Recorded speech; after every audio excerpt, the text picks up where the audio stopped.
Ryan Reynolds here from Mint Mobile with a message for everyone paying big wireless way too much. Please, for the love of everything good in this world, stop. With Mint, you can get premium wireless for just $15 a month. Of course, if you enjoy overpaying, no judgments, but that's weird. Okay, one judgment. Anyway, give it a try at mintmobile.com/switch. Upfront payment of $45 for 3-month plan, equivalent to $15 per month required. Intro rate first 3 months only, then full price plan options available. Taxes and fees extra. See full terms at mintmobile.com. Do you want to unlock your inner excellence? Do you want to learn how to think like a champion? My name is Jim Murphy, and I'm a performance coach and author of the #1 New York Times bestseller, Inner Excellence. With Inner Excellence, you'll learn how to perform under pressure, remove mental blocks, achieve greatness, and fully live every moment. Sound good? It's all in Inner Excellence. Available now where books and audiobooks are sold. Did you know that parents rank financial literacy as the #1 most difficult life skill to teach? Meet Greenlight, the debit card and money app for families. With Greenlight, you can send money to kids quickly, set up chores, automate allowance, and keep an eye on your kids' spending with real-time notifications. Kids learn to earn, save, and spend wisely, and parents can rest easy knowing their kids are learning about money with guardrails in place. Try Greenlight risk-free today at greenlight.com/Wondery. I don't know. I don't know how I balance it.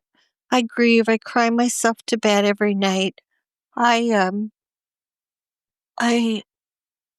carry on because I'm a strong person, and I know my daughter would want me to be strong and to carry on.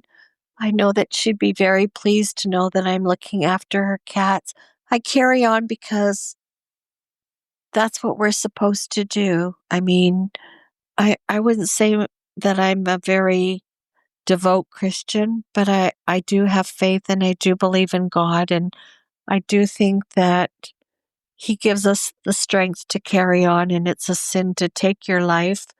But to what degree am I really living my life? I'm distracted by my children, grandchildren. I'm distracted by my pets.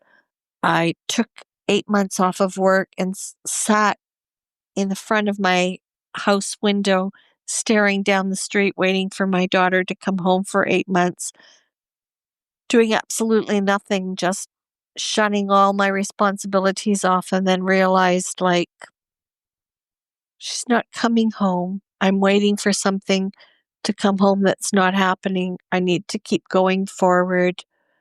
But the pain is as piercing as it was the very first day. In fact, it's worse because I feel more and more helpless. I feel more and more that nothing is being resolved. I mean, where is she? She just doesn't poof and disappear. No, there's no hint. There's no talk. I'm hoping that in this podcast, people might think, oh, yeah, I heard somebody talking about something, and I don't really know what advice I would give people that are missing loved one, because I don't have any for myself. I often wonder every day how I just get by, and I don't know how I get by. That's Debbie Harbowy, the mother of Rebecca Harbowy, who went missing in Maple Ridge, British Columbia, in Canada in 2023. This is the Silver Linings Handbook podcast. I'm Jason Blair.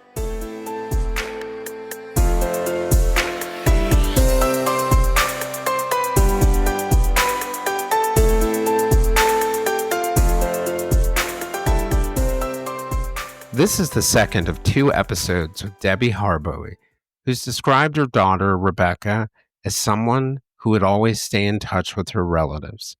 For the past 17 months, Debbie and her family, who live in a suburb of Vancouver, have been searching for her. In January of 2023, British Columbia began an experiment with decriminalization of smaller quantities of drugs like powdered cocaine, crack, MDMA, and heroin, and other opioids.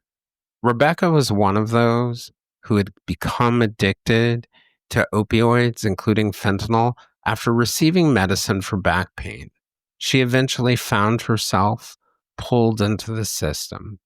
In the early morning hours of November 23rd, 2023, Rebecca did what thousands of people do every day, and she walked into and then out of a hospital.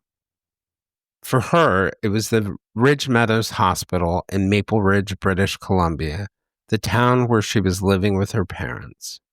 Rebecca was last captured on video surveillance walking eastbound in the middle of River Road near a warehouse, a little more than a mile away. It was the last section of the road before it turns mostly residential on one side and thick brush, river, and railroad tracks on the other. According to Rebecca's family, she was struggling with drug addiction and had been trying to detox at her parents' home where she lived. But after becoming confused, disoriented, and saying things that her family said made no sense, she asked for help and they called an ambulance. After paramedics checked on her, she was taken to the hospital where an incident occurred. In some accounts, Rebecca threw apple juice on a nurse and security was called and she was taken away. In other accounts, Rebecca left on her own. It's a peculiar situation to quote unquote street a mental health patient who is showing signs of psychosis. Rebecca's sister, Rachel, put it this way: she didn't go into the hospital a homeless person. She came in an ambulance with someone who loves her. Why would they think it's okay to leave someone on the side of the road without anything, without anyone? At 1:30 in the morning, a 36-year-old woman, they didn't even care to call her a cab. In the first episode, Debbie and I discussed some of the systemic issues, Rebecca's life, and what happened at the hospital. Now we're going to dig deeper into issues around drug addiction, what may have happened to Rebecca, and what can be done. We're also going to discuss the advice that Debbie has for parents and other loved ones who are struggling to help someone with addiction, and for those who find their loved ones missing. With that, we'll pick up where we left off.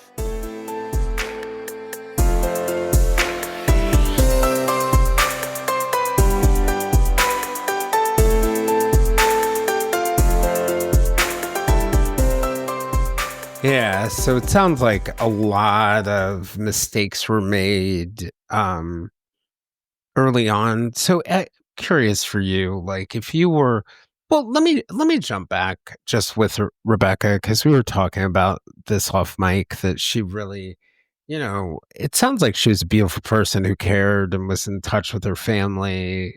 Like, how many cats did you say? 6 cats? Mom, dad, and 3 little ones? No, 7 cats. Yeah. Okay. So mom, dad, and 4 little ones. What was she like when she was younger? What was life with Rebecca like growing up? Rebecca was very carefree. She was always a leader. As she got older, she was more apprehensive. She was a good kid. We had horses. We always had animals. She was kind. She was always wary of people, though.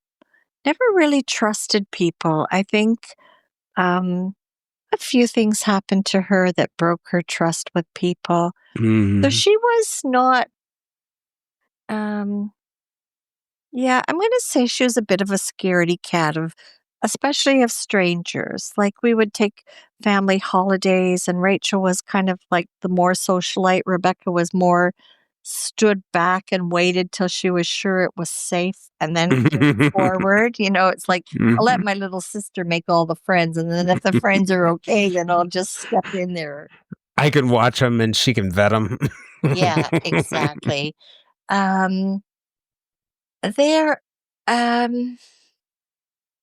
Yeah, I'm going to say she was a very kind person. She wouldn't hurt anybody. If she was your friend, she was a loyal friend. Loyal friend.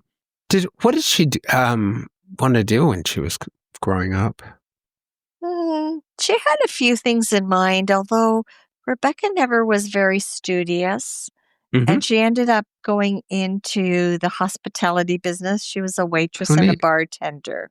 Oh, nice. And but I think there's a certain lifestyle associated with, that kind of It can be being. dangerous. It Yeah. is. And I think she was very vulnerable.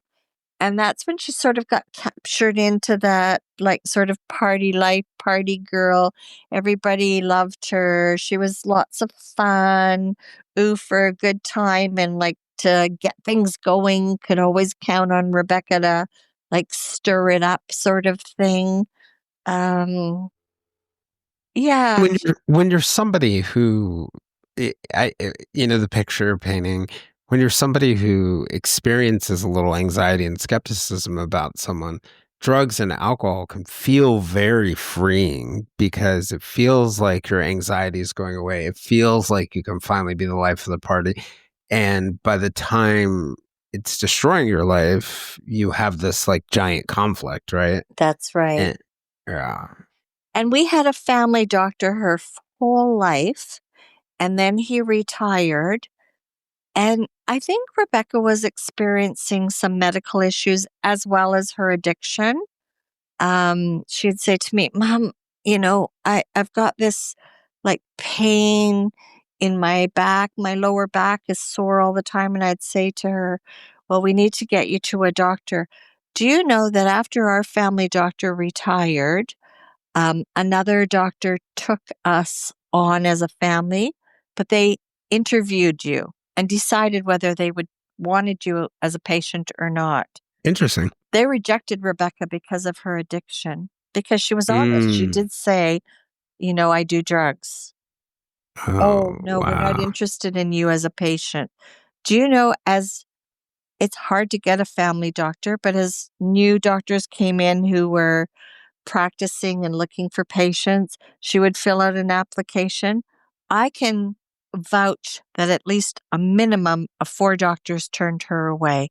And they Wow. said, oh, well, what you really need to do is go to Alouette Addictions Research Center, which there is an Alouette Addiction Center here, but their focus is on your addiction. She had medical issues as well. And I'm somehow thinking that this new sort of found drug of fentanyl kind Hmm. of helped her with whatever was ailing her and made her feel better. And then she got addicted to it. Right, right. That it was sort of treating the pain at first, like it does for a lot of people, or any opioids are, and then all of a sudden it becomes the The problem. the problem itself. Yeah.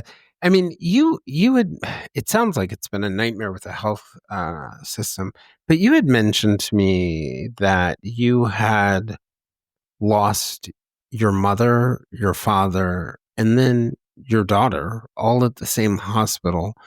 And it makes me wonder, you know, in one family, and then listening to the stories that you're telling about her being rejected, it sounds like the healthcare system, even though you all have a member of the healthcare system in your family, so that gives you a competitive advantage, right? Because Right. you have somebody who works inside of it. But still, it just feels like they failed you and failed you and failed you. They did. And I feel that they failed Rebecca. And after Rebecca went missing, there was an article in the Maple Ridge Times, and it said that the hospital has reached out to the family with condolences. And if there's anything that they never reached out to me at all. In fact, me reaching out to them and them just saying all the time, I'm sorry, it's confidential. I'm sorry. If Rebecca doesn't sign a release form, we can't really tell you squat. They never reached out to me once. Not Wow. once to say, "Hey, we're really sorry." But I'll tell you, I was in an accident in November. Somebody rear-ended me here in Maple Ridge, and I went to the hospital, and I was in emergency. I guess my name came up on the chart. I had Mm, 2 nurses come over and said to me, is your daughter the daughter that was missing from this hospital? And I said, it is. And they said, oh my God, that is so sad. Our heart breaks out for you. Something failed you. Something failed her here. Mm. So they knew. That whole hospital knew. I've met people who say to me, oh, I work at Maple Ridge Hospital. And you know what? Something not right about that whole story. Yeah. It just doesn't fit any of you know, it just doesn't fit. In addition to not fitting any of the normal protocols, just from a behavioral perspective, even with a person who's psychotic and the tools that we have in our medical system and our social safety net, there are a lot of things that seems like that should have stepped in to intervene in her behalf in that short hour of time that Even a that cab ride home. yeah, that just did not kick in. Like even a simple question like, do you have a phone? Yeah. You know what I mean? How, Like how about this 80-year-old man who wanted to go home and they said, no, no, no, no. But for my daughter, it was like, because the stigma is there on drug abuse, you want to go? Fine, go. In fact, we'll get security to get you off the property. That's what it right. sounds like to me. And so what I'm thinking is that my daughter walked and walked and walked and was cold and weak and withdrawn. And I think somebody stopped and said, hey, do you need a ride? And Mm, normally my daughter would say to them and flip them the bird. But I think at the state that she was in cold and weak and and exhausted, I think she said, yeah, I just need a ride home. mm, I believe she climbed into somebody's vehicle. So now, you know what? Now that my daughter is missing, that's a crime. That's a crime that's been committed. Like, is somebody holding my daughter captive and torturing her? The police are saying probably not. She's 36. She's not, is she in the sex trade? Well, she's not really the sort of role model that they're looking for the sex trade.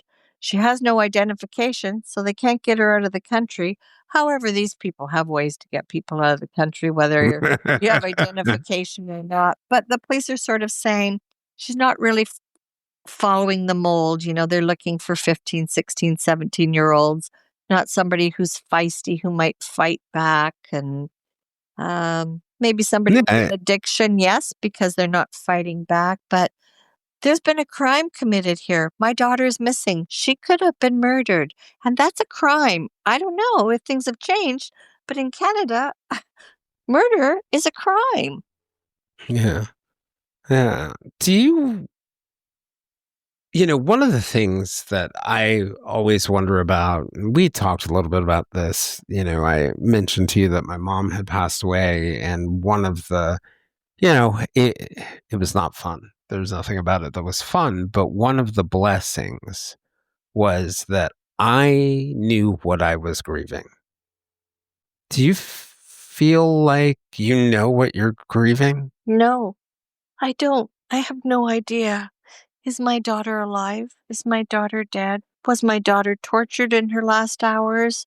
Did she pass away peacefully? Is she even passed away? Where and what happened to her? Like, I want to just know what happened to my daughter. Like, where is she? And all that footage and all that distance she walked, isn't it ironic that not one streetlight camera picked her up? What about at these major intersections that she walked through? No footage camera? The police are saying to me, well, the footage camera only kicks on every 12 minutes. Well, and so if there's an accident at the intersection, it might not catch the whole accident, but it catches part of it because it flicks on every 12 minutes. And your daughter could have walked through in between these sessions. Like, it's excuse after excuse after excuse. My daughter just vanished. Now, British Columbia is a pretty wooded province, a lot of remote area. Like, where is she? When this happened in November, all I could think of was my daughter's body freezing somewhere, dumped somewhere. Maybe somebody took advantage of her, dumped her somewhere of her freezing. Then last summer, we had a very, very, very hot summer. And all I could think about is my daughter's body defrosting and just rotting away somewhere. It's very sad. I would, you know, I'm sad if she was murdered, but at least I would have some closure. But I'm going to say that it's not only the person maybe who picked her up who's responsible, but I hold Fraser Health and Maple Ridge Hospital responsible. They're the catalyst that started all this. Had they have done their job properly, my daughter never would have been released. My daughter never would have gone into that so-called danger zone, because that was a danger zone that they let her go into. And I'm going to tell you, I must have called a dozen lawyers because I wanted to pursue against Fraser Health. There's not one lawyer who would even give me the time of day. Why not? Don't want to go against Fraser Health. Big corporation. Oh, you'll never win against Fraser Health. In fact, one lawyer at the very end that did give me the bit of time of day said, it would cost you more money to have a lawyer do this investigation than you would reap out of it.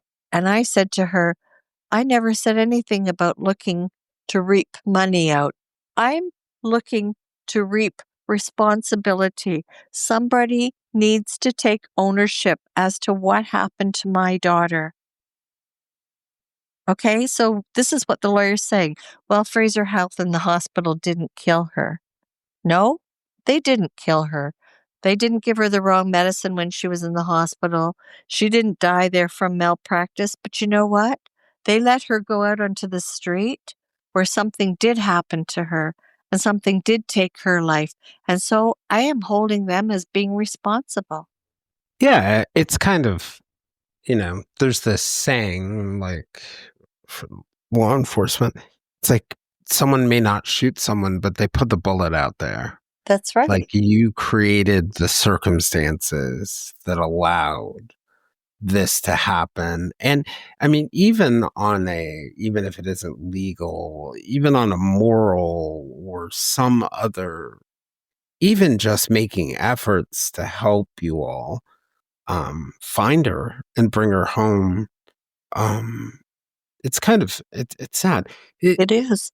I went to my MLA, my member of parliament, and they tried to, put out feelers and try to see if they could get some information.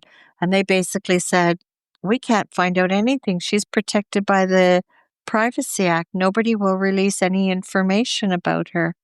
Wow. Yeah. Even to the legislator. Yeah. Even to the legislator. Yeah, I don't think they took it seriously. Right. And yet I knew my daughter was missing. I knew it. I knew it because I just know my daughter.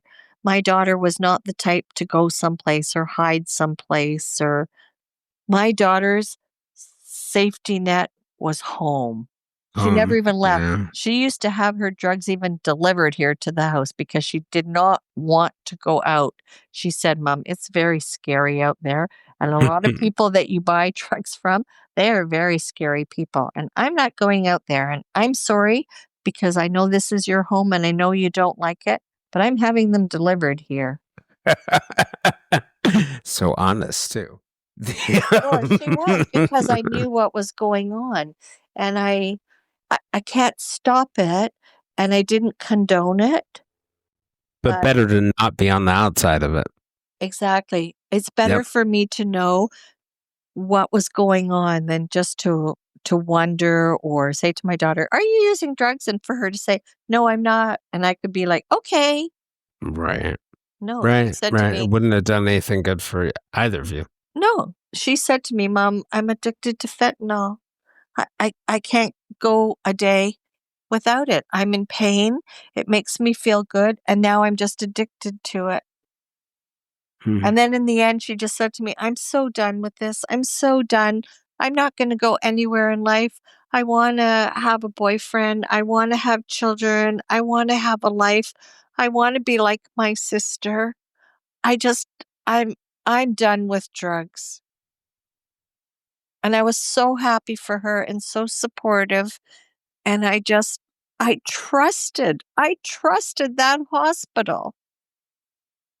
And it's funny because anybody that I talked to who said to me, oh, well, what hospital was she at? And I said, Maple Ridge. And they go, oh my God, that's the worst.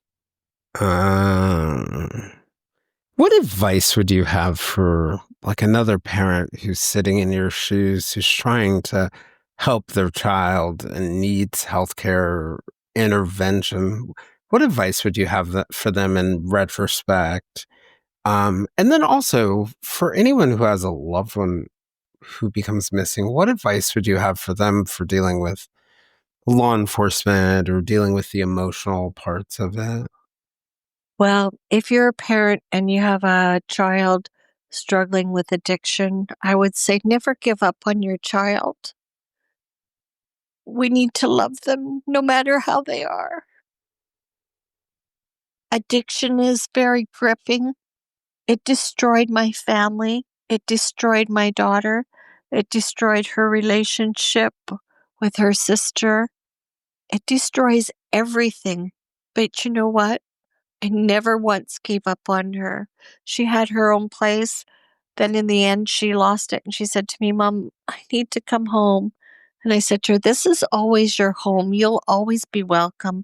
And I've had other people say, oh, I don't know why you bring her back. It's just chaos. And I said, it is chaos, but she's my daughter and I love her. And I'm hoping that one day she will muster up the strength to say that she's done with that lifestyle. And in the end she did. And I stood by her. But you know what? I I I trusted and I put the responsibility on people that I thought I could trust, and I should have put the responsibility on myself. What do you mean by that? It's not your fault. It's not my fault, but I knew my daughter better than anybody else. I should have known that when she woke up and I wasn't there, that might be something that would enter her mind to leave. I mean, it's a very scary thing to detox. It's a very scary thing to go seek help from strangers. But I think it but would be very scary for her to wake up and me not to be there, but I you know I what? agree, but you couldn't have predicted when she was going to wake up. I mean, you were planning on coming back in a few hours, and she may have woken up in a few hours. I think you might be putting a little bit too much on your shoulders. Well, and I think as a parent, we do that. Yes. We do. I'm with an enormous amount of guilt, and yet I shouldn't be guilty because I stood by my daughter through thick and thin, and I never turned my back. And I see lots of homeless people out there. I've talked to people and said, like, why are you living like this? And they say, my parents have kicked me out. They don't want anything to do with me. And I can see why, because I've lived it firsthand. But we're there to be supportive for our children. We're there to be supportive for our fellow person. Like you said, you saw someone out on the street there. You could have turned a blind eye to it, but you didn't. It's our responsibility to watch out for each other. And it just, I don't know, breaks my heart when I talk to some of these people and they say, their families have disowned them. And I think to myself, well, you probably brought that on yourself. But then on the other hand, I think how sad it is because when we don't feel love, when we don't feel wanted, when we feel rejected, that fuels the fire even more. Mm. Yeah. I agree. And I think the tough part is, and I understand both sides of it, and I understand that it can be different situations where, I tend to err on your side, which is if you're sick, no matter how disruptive you're going to be, unless it's going to cause serious harm to someone, hold on. But I also understand other circumstances. But what I struggle to understand, so both in the position of the parent who sends their kid out and the parent who lets them in, as long as you're operating out of love and trying to do the best you can. What I have a harder time understanding is what happened with the hospital and the police interaction, because it didn't seem like the best that they could. It didn't seem like they brought their best selves. And on most days, me not bringing my best self is going to be of little consequence. Right. But in some cases like this, particularly in dealing with somebody who's in a fragile state, not bringing your best self can be the difference between life and death. It can be. It can be. And you know what? This is what what they have decided to dedicate their life to do. I work for an airline. You phone me to make a reservation. I don't say to you, well, you know what? Do whatever you want to do. I'm there to help and console you. People at the hospital, they're doctors, they're nurses. This is the profession that they have chosen, is to help. But I feel that this government, and as I said before, has their hands stretched out to say, ooh, we're giving this much money towards this health cause, and we're opening up safe injection sites, and we're opening up this. We've got our hands out. We really understand that there's a crisis out there. Reach out to us. And you go to reach out and they close their hand. They take it away. They put their hand behind their back. Mm. It's sometimes I think it's all for show. And I think our hospital, given this day and age, maybe this wasn't so prominent 25 years ago, but this is a worldwide crisis. And it's not just in Maple Ridge. It's not Right. just in Toronto or Los Angeles or any other big city. It's everywhere. Opiate is a crisis. It is taking the lives of people. We need to better equip the medical system, better equip medical people that work on our departments to be aware of this, to be able to handle it. Okay, so big deal. My daughter threw some orange juice at a nurse. Whoa, Right. Right. that's And not and shattering. In fact, they should be expecting that kind of behavior. yes, right. That's what I was going to say. I was like, when is it going to go flying is more of the question. That's right. But if these people are not prepared for that, if they're thinking, oh, this is not acceptable behavior. Well, what is acceptable behavior from somebody withdrawing or detoxing? I mean, you need to know what kind of behavior you're going to be confronted with because it's coming and you need to be able to handle it properly. In terms of advice you'd have for families who are dealing with this kind of ambiguous grief, is there any advice you'd have for them about managing it and pushing forward?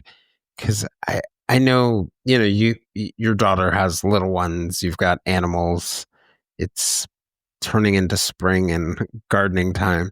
On some levels, you do have to live your life, right? But you're still also searching. What advice would you have for them on how you balance all those things? I don't know. I don't know how I balance it. I grieve. I cry myself to bed every night.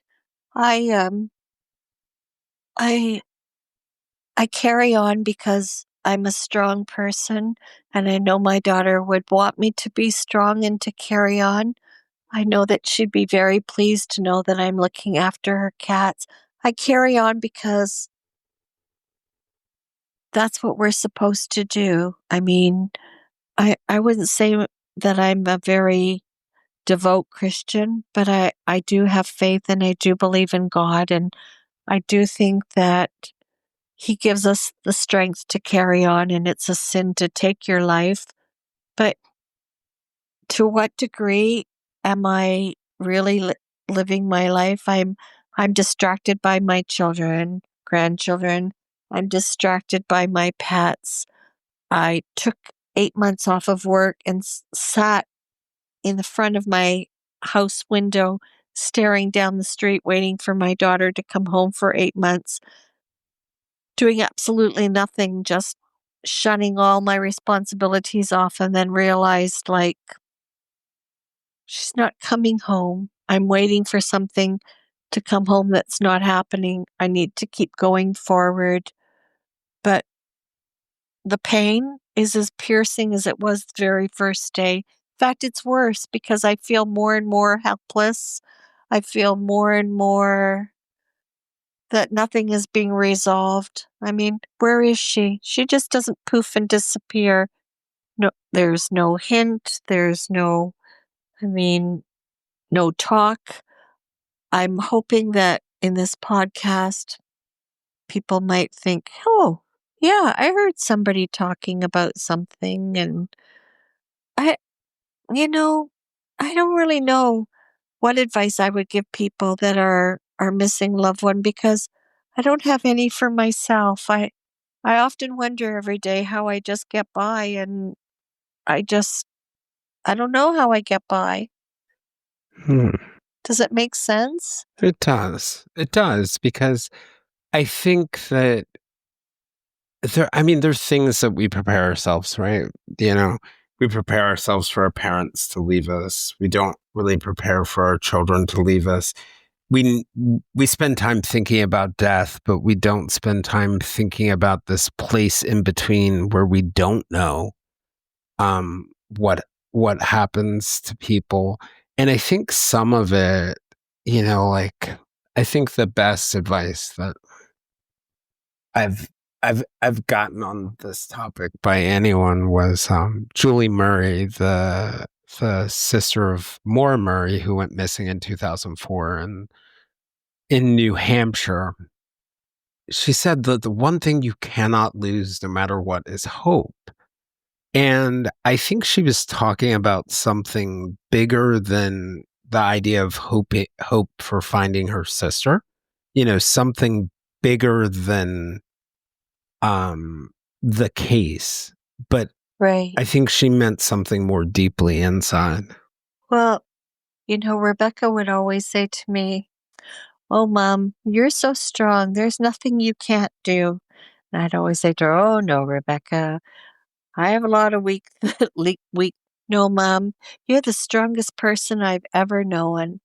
And so through all of this, when I just feel like I want to curl up and hide from the world, I think of her telling me, "Mom, you're the strongest person."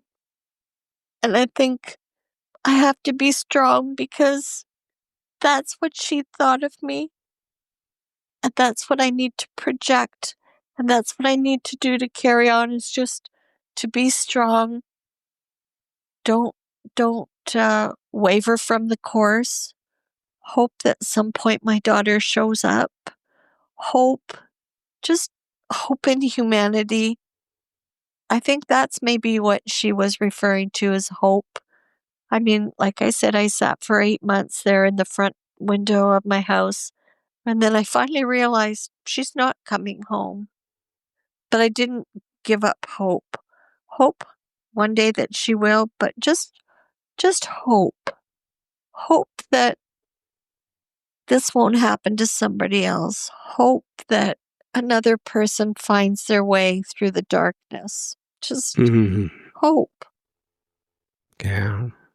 Well, I think that's a great note to leave it on. I really appreciate you sharing, and I hope it does have an impact on people. I hope it encourages people in healthcare to just try to bring their best, or get the help or get the training they need to bring their best. I hope it's some comfort to others who are going through grief, and this kind of grief in particular. And I hope it's healing for you to be able to tell Rebecca's story and all those nice things about her, and kind of hold that parade for her as a person. I'm going to tell you one last thing. Mm-hmm. She used to have she had a picture of multiple roses. It's quite a big picture. It's maybe a 4x4 picture. And in one of her state of minds, she decided to poke a bunch of holes through it and put little lights through it so that the picture would light up. So when she moved back here, she tore that whole strip of lights out. And when she went missing, I went to Canadian Tire and I bought some solar lights, and I taped a little light through every one of those holes in this picture. And I have the solar little box on my windowsill. And during the day, I guess it picks up enough. And every night when I go to bed and I flick off the light in my bedroom, this picture flashes on and off for maybe 10 or 15 times. And it's my hope that it's her talking to me. Sounds silly, but it's hope. No, not at all. And I think of that and I see that.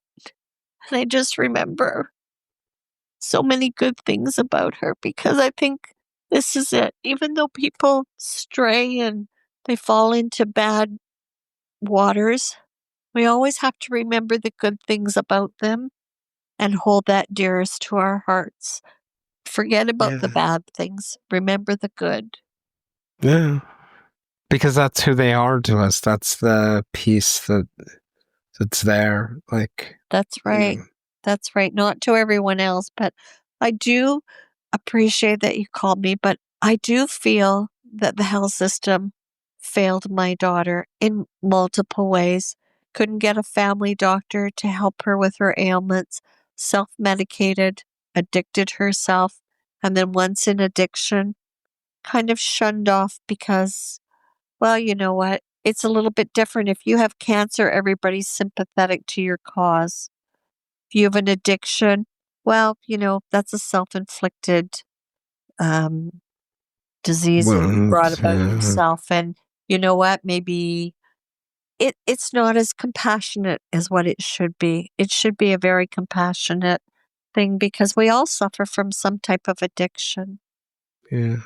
Well, thanks again. I really do appreciate it. And thank you. Thank you for reading that article and bringing it close to your heart and the attention. Where it will stay. Where she'll stay. She'll stay there. I do hope that my daughter does return home one way or the other. And I hope for anybody else that has missing family members or loved ones that for them they have some closure, because that's what I'm waiting for. And I hope the best for them as well. Yeah. Well, thanks for that, Debbie. Thanks for joining us for this episode. If you'd like to join us for more discussions with me and other listeners, we can be found on most social media platforms, including a listener-run Facebook group called the Silver Linings Fireside Chat. If you're interested in true crime, check out our new publication with Brett and Alice of the Prosecutors called The True Crime Times, which can be found on Substack. For deeper conversations with our guests and live conversations with other listeners, you can also join us on our Patreon at www.patreon.com/The Silver Linings Handbook. I'm Jason Blair, and this is the Silver Linings Handbook podcast. We'll see you all in a few days.